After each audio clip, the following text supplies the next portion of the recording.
Nairobi Engare, kijito cha maji ya uzima.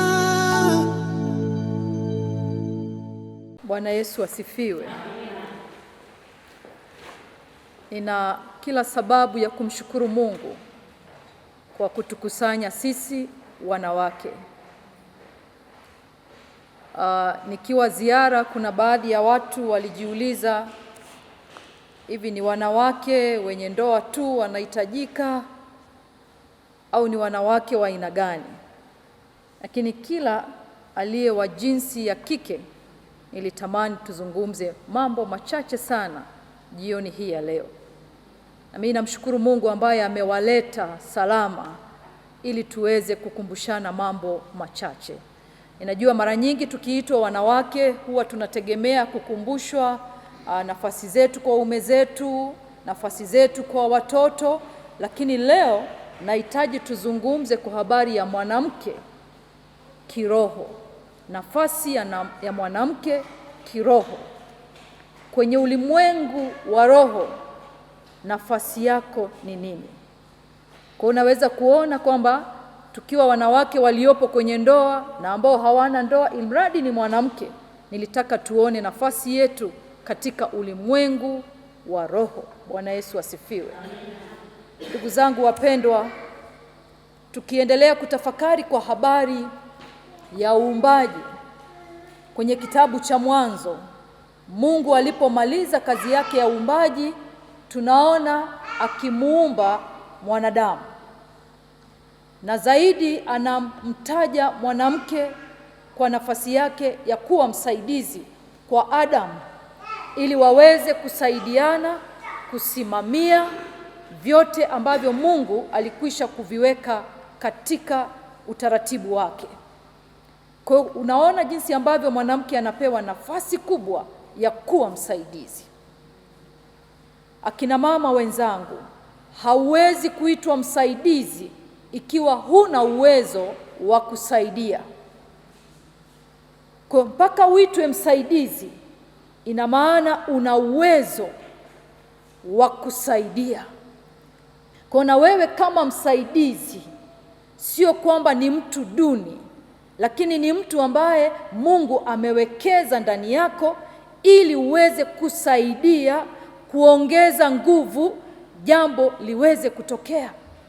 Maana yake kwamba wewe ni mtu wa muhimu ambaye unasababisha jambo liweze kutokea.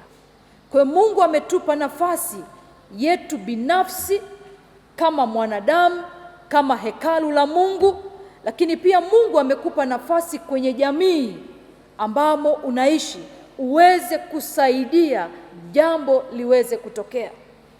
Ni mara ngapi umeenda sehemu ambayo panahitajika msaada, alafu ukakaa pembeni, ukakutana na mtoto njiani, unaona kabisa kuna baridi, anahitaji sweta, anahitaji kitu cha kumsitiri, ukakaa pembeni. Piga picha ya watu wanaokuzunguka, wale majirani zako, wale ndugu zako. Je, umekwisha kutoa msaada kama msaidizi inavyopaswa? Nafasi yako ni ya muhimu sana katika jamii. Wewe sio kiumbe dhaifu, wewe ni kiumbe ambacho kimewekezewa vya kutosha. Kwa isitokee mahali popote wewe wa jinsi ya kike pakahitajika msaada mahali, halafu kakaa pembeni ukasema mimi siwezi, mimi sijawahi kufanya hichi kitu.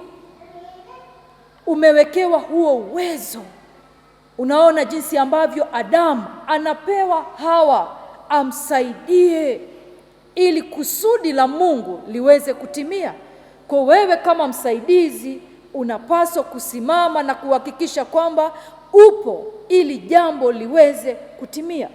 Tunaweza kutafakari kwa undani zaidi na kujiuliza, kwa nini Adamu hakuachwa peke yake? Kwa nini hakuachwa peke yake? Kwamba wewe Adamu unajitosheleza kuhakikisha kwamba vyote vilivyowekwa vikae sawa, lakini anapewa Hawa Sijui kama unaona hiyo nafasi yako ilivyo ya muhimu, kwamba upo ili kuhakikisha jambo haliharibiki. Bwana Yesu asifiwe.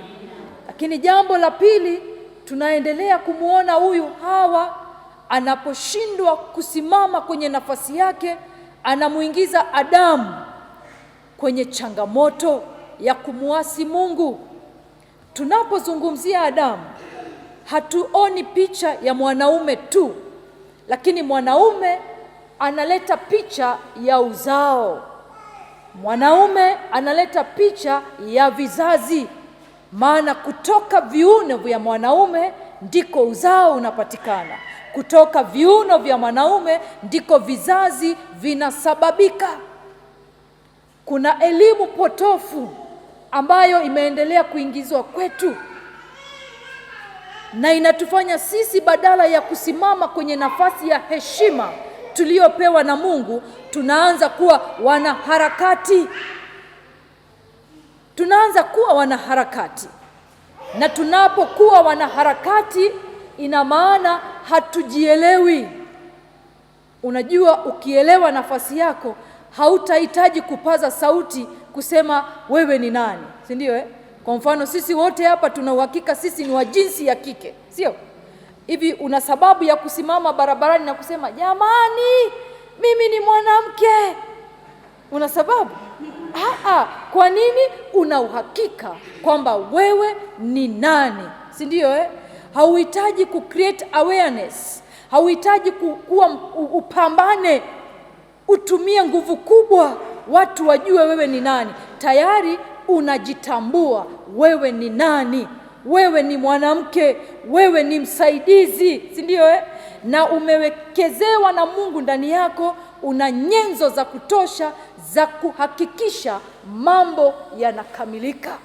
Ninatamani wote tufute dhana ya wanaharakati tulionayo katika akili zetu. Ndugu zangu wapendwa, natamani tuone nafasi yetu katika ulimwengu wa roho, na tusimame sawa sawa kuhakikisha tunasaidia, tunategemeza, tunakuwa sababu ya vitu kutokea. Bwana Yesu asifiwe. Hawa alishindwa kusimama kwenye nafasi yake, na ndiposa wakati Mungu anakuja kwenye bustani ili kuwa na ushirika na Adam na Hawa, anakuta hawapo. Na ndipo Mungu anauliza, Adamu, uko wapi? Tukumbuke, tunapozungumzia Adamu tunaona picha si ya mwanaume tu, lakini tunaona uzao, tunaona vizazi. Kwa tusiwe na picha ile ya mwanaume tu, lakini uzao na vizazi.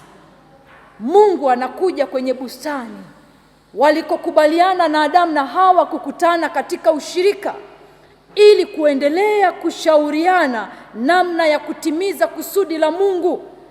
Kama jinsi ambavyo leo mmekuja kwenye ushirika huu, mmekuja kwenye kupata mashauri, mmekuja kupata mwongozo zaidi wa jinsi ambavyo Mungu anahitaji ufanye. Bwana Yesu asifiwe. Na ndipo Mungu anakuta Adam na Hawa hawapo. Lakini tunaona zaidi akimuuliza Adamu, uko wapi?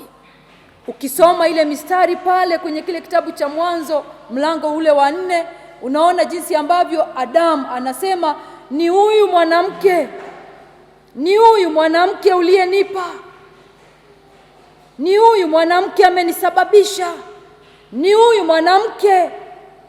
Hebu tujiulize, Hawa angeelewa nafasi yake, je, Adamu angeingia kwenye kukosea? Yamkini Hawa angejitambua kwenye nafasi yake, angemkumbusha Adamu kwamba kumbuka tulichoonywa tusikifanye. Kumbuka tunapaswa kuwa hapa kwenye bustani ili Mungu anapokuja kwenye ushirika atukute tupo kwenye bustani. Kwa msaidizi ambaye ni Hawa alishindwa kujitambua, akaruhusu mambo yakaharibika, Na wewe ukishindwa kujitambua kwenye nafasi yako, mambo yanaharibika.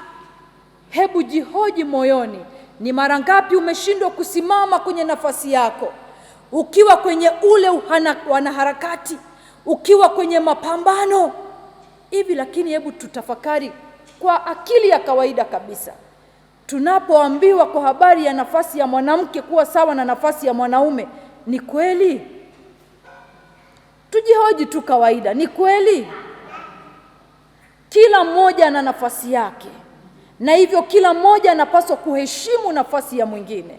Na ukiheshimu nafasi ya mwingine na wewe ukakaa kwenye nafasi yako, amani inakuwepo na lile kusudi linatimia. Ina maana Adamu angekaa kwenye nafasi yake kama kiongozi na Hawa akakaa kwenye nafasi yake kama msaidizi, wakishirikiana vizuri, wangeshirikiana vizuri, wakati wote wangekutwa kwenye bustani ya Eden na wangekaa katika ule ushirika na Mungu ili kuendelea kushauriana namna ya kutimiza kusudio la Mungu. Ndugu zangu, tuna nafasi ya kipekee sana, ambapo tukikaa kwenye nafasi hiyo kusudi la Mungu linatimia. Bwana Yesu asifiwe. Nafasi yako ni ya muhimu. Usitafute kuingilia nafasi ya mwingine, maana haujapewa nyenzo za hiyo nafasi, lakini umepewa nyenzo za nafasi yako. Bwana Yesu asifiwe. Tunaendelea kuambiwa jinsi ambavyo mwanamke ni mlinzi. Na mara nyingi tunapenda ule mstari unaosema mwanamke atamlinda mume wake, si ndio Na huko ndiko tunakotokaga kwenye kupekua na simu, kuweka na doria. Alikuwa wapi? Alikuwa na nani? Walizungumza muda gani? Nani amemtumia message? Nani amempigia? Nafasi yetu si hiyo. Atui walinzi wa kipumbavu namna hiyo. Muulize mwenzako, na wewe unapekuaga simu? Muulize, umeweka doria? Nafasi yetu ni ya ulinzi kiroho. Na narudia tena, tukiambiwa sisi tutalinda waume zetu, sio wale wanaume tu tunaowaona, lakini huyu mwanaume anawakilisha uzao, anawakilisha vizazi. Kwa nafasi yetu ya kuwa walinzi, tunalinda uzao, tunalinda vizazi. Bwana Yesu asifiwe. Maana uzao, vizazi vinatoka kwenye viuno vya mwanaume.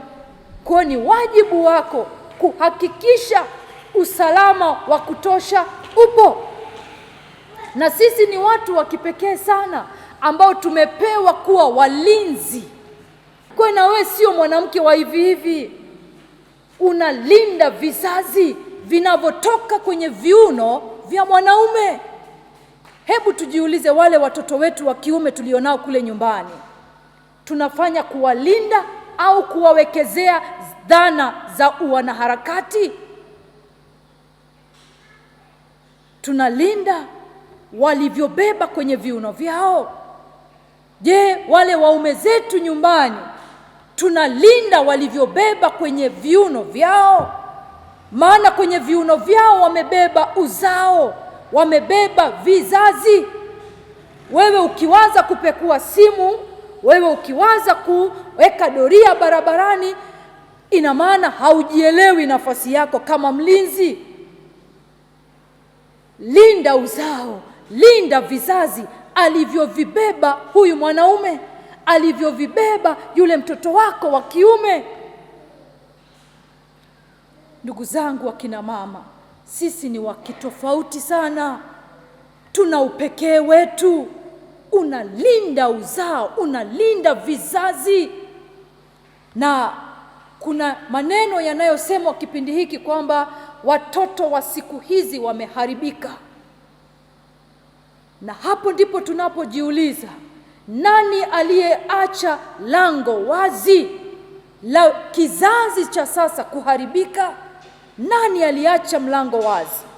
Nani alishindwa kukaa kwenye nafasi yake kulinda hivi vizazi visiwe katika hali ya uharibifu ambao umetokea kwa sasa? ninarudi kusema ni mimi mwanamke niliyepewa wajibu wa kulinda, lakini badala ya kukaa kwenye zamu ya kulinda kiroho, nikaingia kwenye wajibu wa kulinda kimwili, kupekua simu, kuweka doria, kupambana na wanawake wengine, na wakati mwingine kupigana, na wakati mwingine kutukanana.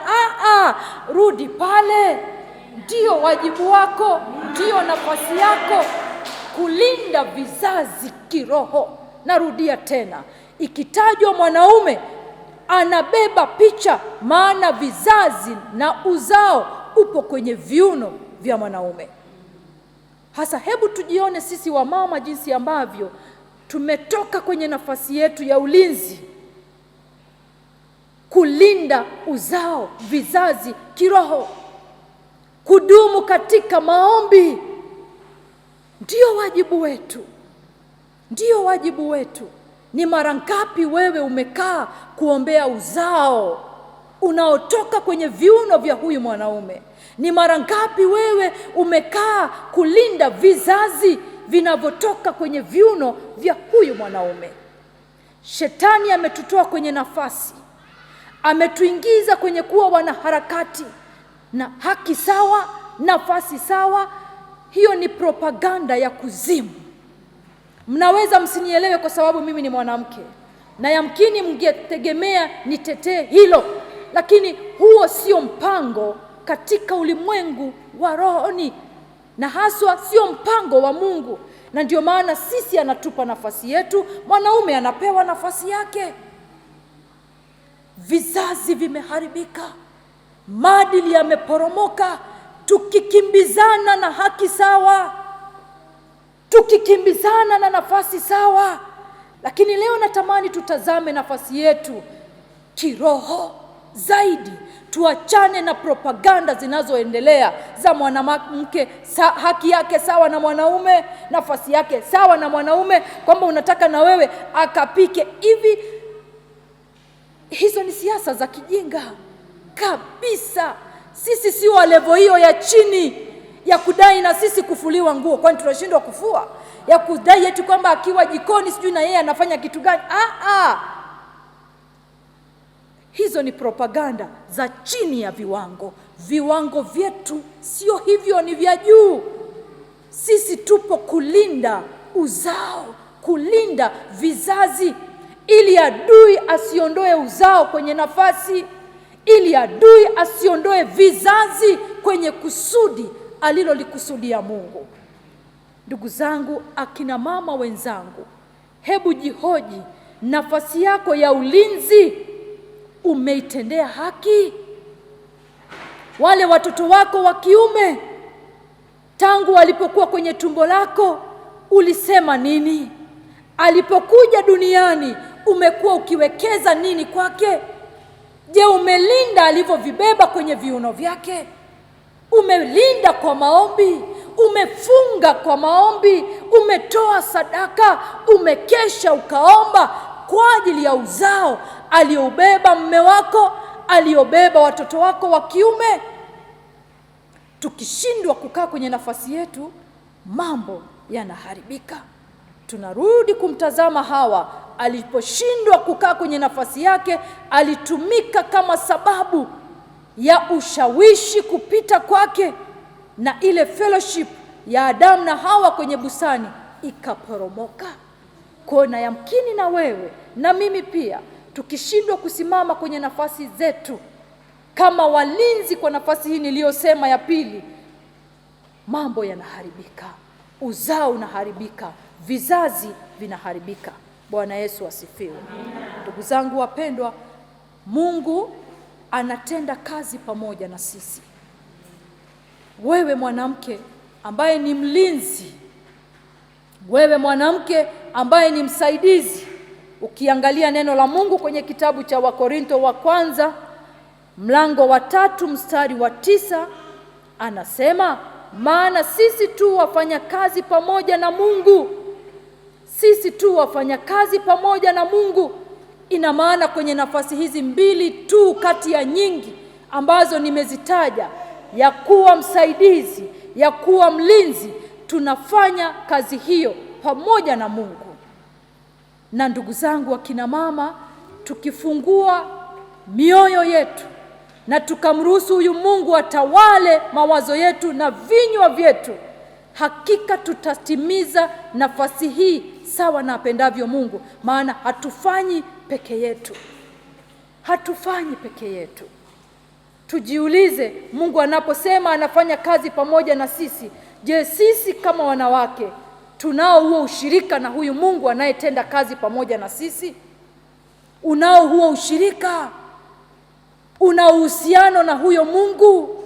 Namna gani umekabidhi maisha yako kwake ili atende kazi pamoja na wewe? Upo wakati tunatumika kwa akili zetu wenyewe. Upo wakati tunaenenda tunavyotaka sisi wenyewe, na tukifanya kwa akili zetu hatuwezi kufanya sawa na mapenzi ya Mungu. Anahitaji tutende kazi pamoja na yeye. Unachokifanya leo, ukijitafakari kwenye nafasi yako kati ya hizi mbili nilizozisema, je, umekuwa msaidizi kwa akili zako au pamoja na Mungu? Je, umekuwa mlinzi kwa akili zako au mlinzi pamoja na Mungu? Ndugu zangu wakina mama, tunapaswa kujua kwamba sisi kama wasaidizi, sisi kama walinzi, tunapaswa kutenda nafasi hiyo, wajibu huo pamoja na Mungu, na yeye yuko pamoja na sisi. Bwana Yesu asifiwe. Na hapo ndipo tunaona jambo jinsi kubwa ambalo Mungu ana ushirika pamoja na sisi wanawake katika kutimiza wajibu wetu. Jambo la 4, natamani tutazame jinsi ambavyo Mungu ameweka mamlaka yake ndani yetu. Mungu ameweka mamlaka yake ndani yetu. Tukitazama neno la Mungu katika kitabu cha Zaburi ya 15, tutaangalia maeneo machache. Zaburi ya 115, Zaburi ya 115 mstari wa 16. Zaburi ya 115 mstari wa 16 anasema, mbingu ni mbingu za Bwana, bali nchi amewapa wanadamu. Unaona mamlaka ambayo Mungu ametupa sisi. Anasema nchi ametupa sisi wanadamu, si ndio eh? Na tumeona huyu mwanamke akiwa msaidizi, akiwa mlinzi wa hivi ambavyo Mungu amekwisha kuviweka duniani, na akaviweka ili huyu mwanadamu aweze kuvitawala, aweze kuvimiliki. Kwa hiyo kuna mamlaka ambayo Mungu ameweka ndani yetu, na hiyo mamlaka ameiweka ili tuweze kusimama vizuri kama wasaidizi, tuweze kusimama vizuri kama walinzi.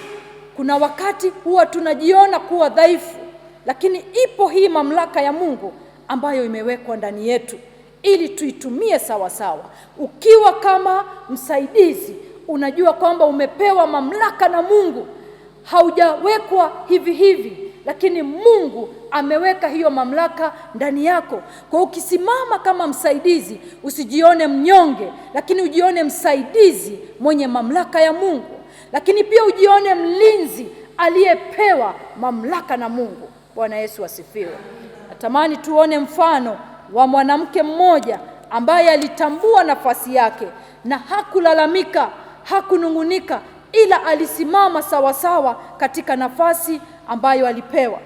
Tuangalie kitabu cha Esther mlango wa 4. Esther mlango wa 4.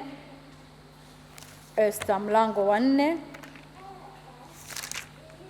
Esther mlango wa 4. Tasoma ule mstari kuanzia mstari wa 14. Neno la Mungu linasema, kwa maana wewe ukinyamaza kabisa, wakati huu ndipo kutakapotokea Wayahudi msaada wa wokovu kwa njia nyingine, ila wewe utaangamia pamoja na mlango wote wa baba yako. Walakini ni nani ajuaye kama wewe hukuujia ufalme kwa ajili ya wakati kama huo? Basi Esta akawatuma ili wamjibu Mordekai, uende ukawakusanye Wayahudi wote waliopo hapa Shushani, mkafunge kwa ajili yangu, msile wala kunywa muda wa siku 3, usiku wala mchana, nami na wajakazi wangu tutafunga vile vile. Kisha nitaingia kwa mfalme kinyume cha sheria, nami nitaingia na niangamie. Basi Mordekai akaenda zake, akafanya yote kama vile Esta alivyomwagiza. Bwana Yesu asifiwe.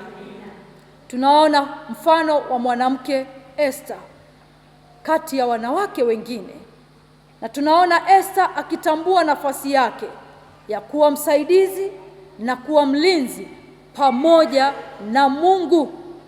Na anapoletewa taarifa za jinsi ambavyo ndugu zake wamekusudiwa kuangamizwa, na ndugu zake wanamwambia kupitia mjomba wake Mordekai kwamba mwambie Esta nafasi aliyoipata ya kuwa malkia, asipoitumia sawasawa tutaangamia, lakini na yeye pia kwa kuwa ni Myahudi ataangamia vile vile. Ndipo Esta anarudisha ujumbe kwa mjomba wake kwamba awaambie ndugu zangu na wao wafunge pamoja na mimi siku 3, wasile na kunywa mchana na usiku, na mimi huku niliko pamoja na wajakazi wangu tutafunga. Na anahitaji wafunge ili apate kibali cha kwenda mbele za mfalme, na anajitoa mhanga kwamba mimi nitakwenda, kama nikiangamia na niangamie. Ndugu zangu wapendwa, Esta anatumia nafasi yake sawa sawa, lakini tunaona jinsi ambavyo anatumia nafasi pamoja na Mungu, na ndio maana anahitaji waingie kwenye mfungo wa maombi, waombe kibali na neema na rehema na msaada kutoka kwa Mungu mwenyewe. Ndugu zangu akina mama, Esta alijitambua, hakutumia nafasi yake sawasawa kama mwanamke. Alikuwa na kila sababu ya kutoa maelezo ya kujiondoa kwenye kutimiza wajibu. Moja, tukumbuke kwamba Esta alikuwa yatima, lakini tukumbuke kwamba Esta yupo kwenye nchi ya ugenini. Alikuwa na kila sababu ya kutoa maelezo kwamba mimi siwezi. Mara nyingi watu ambao ni yatima huwa wana dhana ya kujiona wanyonge, wanahitaji kuhurumiwa, si ndio? Alafu Esta ni mateka, yuko kwenye nchi ya ugenini, ina maana hana haki 100%, si ndio? Kwa angetoa maelezo, angetoa sababu za kuonyesha hawezi, angejilegeza, angehitaji kuhurumiwa, si ndio? Na sisi kuna wakati huwa tunajilegeza, kuna wakati tunahitaji kuhurumiwa, kuna wakati tunashindwa kusimama kwenye nafasi zetu sawa sawa ili kusudi la Mungu litokee. Ina maana Esta asingejitambua, Esta asingesimama kwa ujasiri na kujua kwamba anayo mamlaka ya Mungu ndani yake kama msaidizi, kama mlinzi kwa taifa lake. Asingeelewa hilo, angejinyong'onyeza, si ndio? Angesema hivi, naingiaje wakati sipaswi kwenda mbele za mfalme kwa wakati kama huu? Angewauliza, hamfahamu huku si kwetu? Si ndio? Angeuliza kwamba hamjui nafsi yangu kama yatima mnyonge, jinsi ambavyo sina nguvu ya ndani. Lakini Esta hakujipa sababu, hakutoa maelezo, hakujihurumia. Kwa nini? Alitambua yeye ni nani, alitambua mamlaka aliyokuwa nayo, alitambua nafasi aliyokuwa nayo ya kukomboa ndugu zake.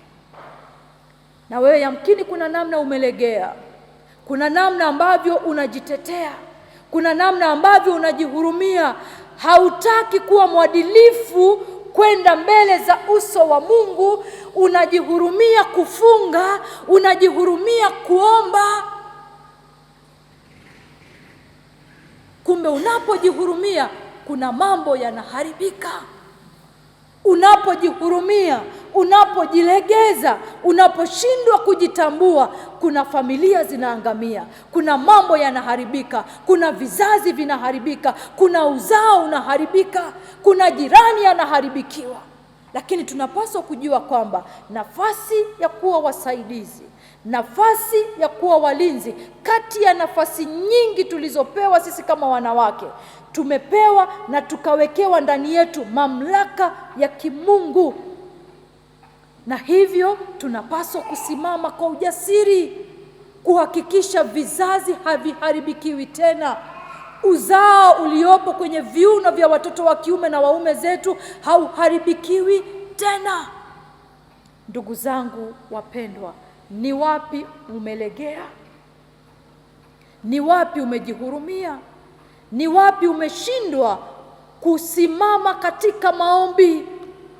Wapi umekosa hiyo nidhamu? Esta anatambua kwamba kutenda kwake kazi pamoja na Mungu, anapaswa awe na ushirika na yeye. Anapaswa adumu katika maombi ili mamlaka iliyoko ndani yake iweze kutenda kazi sawa na mapenzi ya Mungu. Tunaweza kuendelea kutafakari kwa upana zaidi kwamba nafasi yetu ya kuomba maana yake ni nini, na tunagundua kwamba maombi ni namna ya mtu kuendea ulimwengu wa roho na kuwasiliana na Mungu ili kuweza kuathiri ulimwengu wa mwili, kwamba wewe una nafasi ya kwenda kuchokonoa kwenye ulimwengu wa roho, si ndio ili vitu vitokee katika ulimwengu wa mwili. Esta anaenda kuchokonoa kwenye ulimwengu wa roho ili apate kibali kwenye ulimwengu wa mwili mbele ya mfalme, ndugu zake wapate kuwa salama. Je, ni mara ngapi umekuwa tayari? Mara ngapi umeamua kwamba maisha yangu ni ya kuhakikisha kwamba na athiri ulimwengu wa roho ili jambo litokee katika ulimwengu wa mwili? Tumezoea kula na kulala na kuwa wanaharakati tu, maana ndio wimbo wa ulimwengu. Lakini kumbe tunapaswa kuweka nidhamu ya tofauti, kwamba mimi ninao wajibu wa kuhakikisha ninaathiri ulimwengu wa roho. Ninaumia kwa habari ya yanayoendelea. Esta aliumia akiwaza kwamba nikilegea tu, nikishindwa kusimama kwenye nafasi yangu, ndugu zangu, hata na mimi nitaangamia. Kwa hiyo acha kujihurumia. Ukijihurumia, vizazi vinaharibika. Ni wakati wa kufanya maamuzi magumu, maamuzi ambayo wengine wanaweza wasikushauri, wanaweza wasikutie moyo, lakini ukiwa na huo mzigo wa kuona jinsi ambavyo vizazi vinaharibika, ya kuona jinsi ambavyo shetani anatumikisha familia yako, ya kuona jinsi ambavyo shetani amewateka watu wa nyumbani kwako, watu wa ukoo wako, na wewe mwenyewe unasema siwezi kulala, lazima niwe macho, niwe sababu ya ulimwengu wa roho kuathirika ili mambo yatokee. Usikae kwa kustarehe ukiona jinsi ambavyo yamkini ni nyumbani kuna wasioenda kanisani. Ukiona nyumbani kuna watu ambao wamekaa kwenye uteka wa adui kwa namna moja na nyingine. Kuna jinsi ambavyo shetani ameteka watu, ameteka fahamu zao, ameteka nafsi zao. Na hivyo sisi tuna wajibu wa kusimama kwenye nafasi yetu, tukijua kwamba iko mamlaka ya Mungu iliyoko ndani yetu, ili tuwe sababu ya ulimwengu wa roho kuachilia vile ambavyo vimekamatwa kwenye ulimwengu wa roho vikabadilike, tuvione wazi katika ulimwengu wa mwili. Ndugu zangu wapendwa, yote tunayoyaona sasa yakitokea katika macho ya nyama yametengenezwa kwenye ulimwengu tusioweza kuona. Nani auendee? Nani aathiri huo ulimwengu usioonekana, ili badiliko litokee kuanzia kwenye ulimwengu wa roho lidhihirike katika ulimwengu wa mwili? Kwa hiyo vyote ambavyo vinakuzunguka vimepikiwa kwenye ulimwengu usiouona. Hasa ni lazima wewe uamue kuuendea huo ulimwengu tusiouona kwa njia ya maombi. Bwana Yesu asifiwe. Kwa njia ya maombi. Esther alitambua, na wewe kama mwanamke na mimi kama mwanamke napaswa kutambua kwamba vitu vikiharibika, kuna mahali mimi mwanamke nimelegea, kuna mahali nimejihurumia, kuna mahali nimekunja nne, kuna mahali nimeacha kusimama kwenye nafasi. Yako mambo mengi ambayo yameharibika kwa sasa. Hebu tunyenyekee kama wanawake na tumwambie Mungu, uharibifu uliopo kwa sasa ni sisi wanawake tumelegea. Ni sisi tumeshindwa kufahamu nafasi yetu. Ni sisi tumeshindwa kujua mamlaka ulioweka ndani yetu. Mambo yakilegea usharikani, yakiharibika mtaani, yakiharibika kwenye familia zetu, yakiharibika kwenye nchi, mwanamke tumeshindwa kusimama kwenye nafasi yetu. Kwa hebu tuamke, tusimame. Esther hakujihurumia, alijifunga kibwebwe, akasema hebu litokee litakalotokea. Bwana Yesu asifiwe. Ni lazima tuamke, ni lazima tuamke, tuathiri ulimwengu wa roho kwa njia ya maombi bila kujihurumia.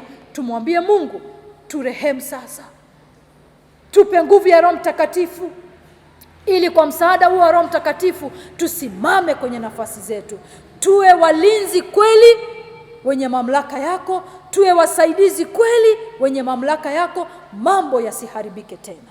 Bwana Yesu asifiwe. Naomba tusimame.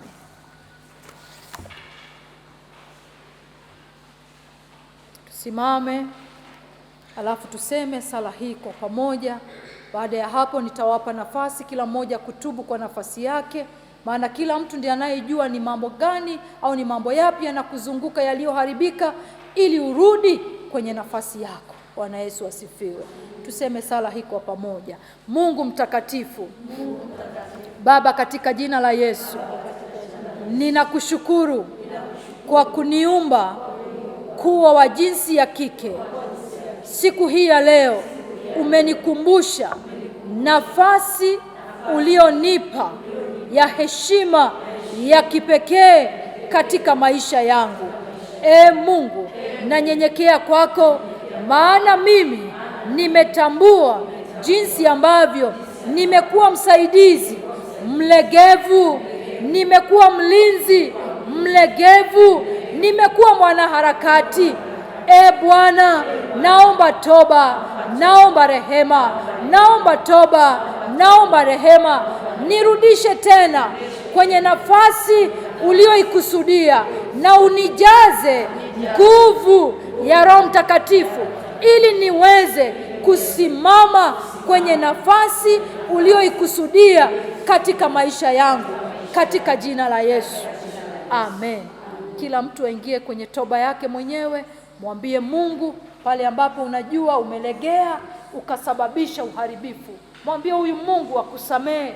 Mwambie huyu Mungu akurehemu, akufanye kuwa mtu mpya, akufanye kuwa mlinzi kweli, akufanye kuwa msaidizi kweli katika kusudi la Mungu na katika mamlaka ambayo Mungu ameachilia ndani yako.